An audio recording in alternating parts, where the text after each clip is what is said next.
loves, welcome back to my channel. So today I'm back with more hair, but this time it's not a wig just yet. I ended up getting 3 bundles and I got a 360 frontal from WowAfrican. This is what the frontal looks like, so I figured I would come show you guys everything before I made my wig. If you guys want to see how I make my 360 frontal wigs, then I'll go ahead and link that video down below and probably in one of the tags that pop up top. But this is what it looks like. It is, I believe the first 2 inches are bleached, and it has little baby hairs in the front, and it has, it is pre-plucked. So it actually is pre-plucked quite a bit, and it actually looks really good to me. It's not really this orange in here, it's like dye and all type of stuff on my wig head, so that's why it's reflecting like this. But yeah, it's actually plucked quite a bit and it looks really nice, but for what I think I'm going to try to go for, I think I'm going to have to pluck it a little bit more. So it does have the baby hairs, and you know they come long and then you cut them to your liking. And then I ended up getting 3 bundles. So this is this and this are both the Silky Straight Brazilian virgin hair, and I end up getting 3 bundles. So I got 28, 26, and 24 inches. So I wanted to go long. So we're going to see if in my head I have this idea that I want to do, but I'm not sure if I can execute it or not. So we're going to find out. So I just wanted to go ahead and show you guys the details of all the things that I'm using right now before I go ahead and make this wig. So let me go ahead and jump in and make that wig. Oh, and if you guys want to know about this hair, then I'll leave the video and the information for this hair down below so you can see how I got it this beautiful color. I call it my mermaid hair. But yes, I'm gonna go ahead and I'm going to make this wig. And okay, love, so I totally forgot to mention this. I don't know how it just slipped my brain. But their 360s come with the wig cap already sewn inside now. So all you have to do is sew your tracks on, which makes it so much easier because you don't have to find the placement of the wig cap. You don't have to try to find the good wig cap to do it with. So I don't know how I didn't tell you guys that. It surprised me when I took it out of the package because I was like, oh shit, I don't have a wig cap. And then I looked and I was like, oh my gosh, there's already one in here. So I just wanted to come and tell you guys that really quick. Hi love, so as you can see, once I put the wig cap underneath the wig, then that oranginess that was on the wig previously went away. So I'm just going to show you guys a quick way, well not a quick way, but how I've recently been plucking my hairline. So most of the wig is done, I just have this section left. So what I do is I part out about an inch, maybe an inch and a half worth of hair, and I begin doing what I did previously, and that's just plucking that part, creating kind of the zigzag shape where you pluck a few, skip a few, pluck a few, skip a few.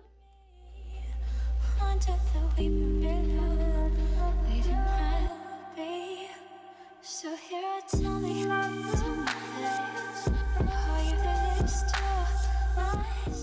So once that back part is done, I kind of use this as my guide for my upcoming sections, and I just go ahead and I part about maybe a centimeter, maybe a little bit less of hair. And I like now I've currently been liking to hold the hair up, and when I hold the hair up and I pluck in the inside of the hair, I can kind of see which areas have a lot of hair in that section, if that makes sense. So by holding the hair up and then constantly combing through with my fingers to remove the excess plucked hair, I can kind of see which parts of this section have too much hair next to each other. So then I just go ahead and I insert the tweezers inside of that section and pluck away any of the areas that have too many hairs next to each other.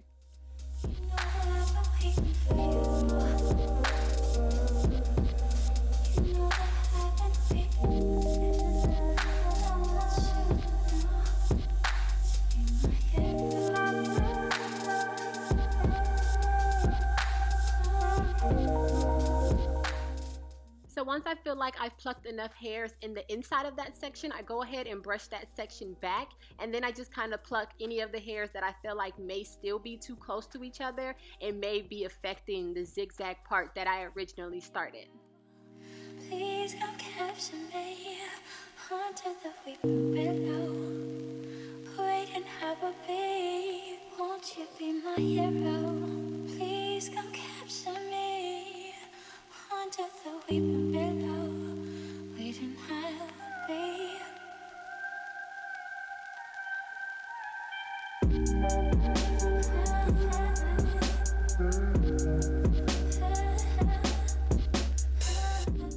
I continue doing the hair like that until I get all the way into the front, and then once I get to the front, I just go ahead and kind of create a zigzag part just a little bit in the front, just because we don't want the hair to go straight across. Like, we don't want that straight across line, so we want to remove a few of those hairs just so that it looks like a natural hairline.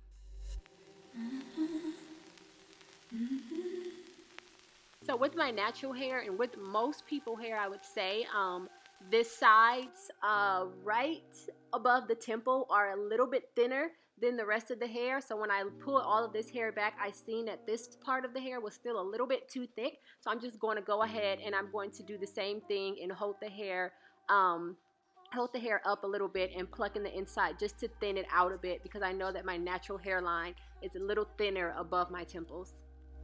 Wait and have a babe. Won't you be my hero? Please come capture me under the weeping willow. Wait and have a babe. So here, tell me this. Are you the lips to my sweet phantom kiss? Or are you the villain? As far as the baby hairs, I've been trying not to be too extra out with the baby hairs, so I'm just going to go ahead and part out a little section, because you do kind of need this to cover up the lace around the forehead area. So I just thinned it out a little bit, and I'm just taking these this eyebrow razor and creating just a few baby hairs around by the temple area, and then a few around by the top of the hairline. Don't be reckless.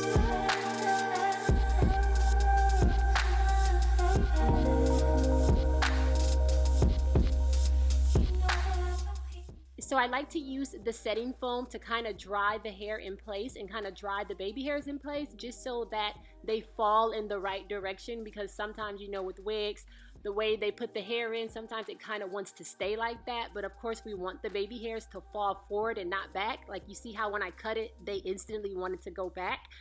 So I just use the setting lotion and a little bit. When I say the tiniest bit, I literally just barely dab the toothbrush on the Got2b glue, and I'm just using this to hold the baby hairs in place. And then I'm just going to tie a scarf around it and let it dry for a couple of minutes, so that I know that the baby hairs aren't going to try to go back. Have a babe, won't you be my hero? Please come capture me under the weeping willow. Wait and have a babe.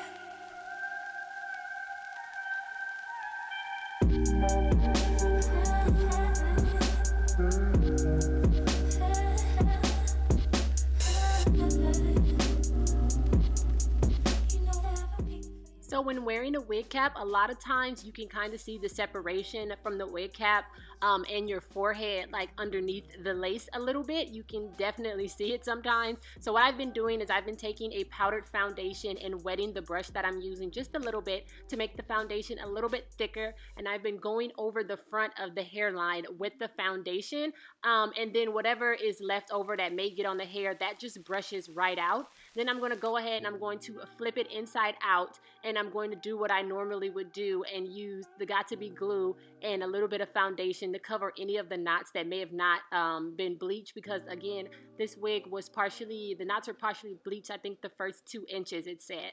So I'm just doing this to ensure that no black knots are showing through, and then I'm just going to go ahead and let it dry for a bit, and then I'm going to apply it. Now for applying the wig, I actually put the Got2b glue on my actual hairline. I don't put it like on my forehead because it makes my forehead look too tiny. So I like to use the yellow one. I know some people prefer the clear one, but with the yellow one, it's a little bit more sticky and the hold is a little bit better. So after I apply a layer, I let it dry for a few seconds just to let it get tacky so it's not still wet. Then I just go ahead with my fingers and I press it down section by section. I don't try to do the whole thing at once. because you don't want it to get stuck in the wrong spot. So with this, if you're using your fingers, you want to make sure that your hands are clean, because I know sometimes the oils in your hand can cause a reaction with the got2b glue, and that's when people sometimes get that extra white film around your hairline. But you can just use water or an alcohol pad to kind of get away any of the white residue that may be left behind. So I just go ahead and press this down with my hands, and then I tie a scarf around the hairline and let it sit for maybe 5 or 10 minutes, just to be sure that everything is laid down in place and none of the lace is going to lift up.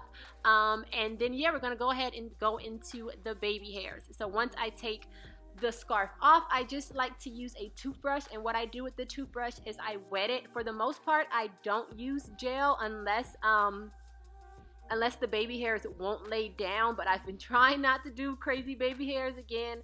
So yeah, I just wet it with the spray bottle, or if I'm in the bathroom under the sink, and this kind of reactivates any of the leftover gel that may be around my hairline, and you can just use that to not only get rid of the white residue, but also to lay your baby hairs down. Oh, and I forgot to mention that the got2b glue is not an actual glue, guys. I know a lot of people get scared because it has the word glue in it, but it's just that strong of a hold. I know that a lot of people use it for like spiking their hair and things. So yeah, it's not going to like melt your hair away. Once you add water or any type of moisture to it, it'll loosen right up, and you can just take the wig right out, and you don't have to worry about it pulling your real hairline. You know that I'm waiting for you. You know that I'm waiting for you. I want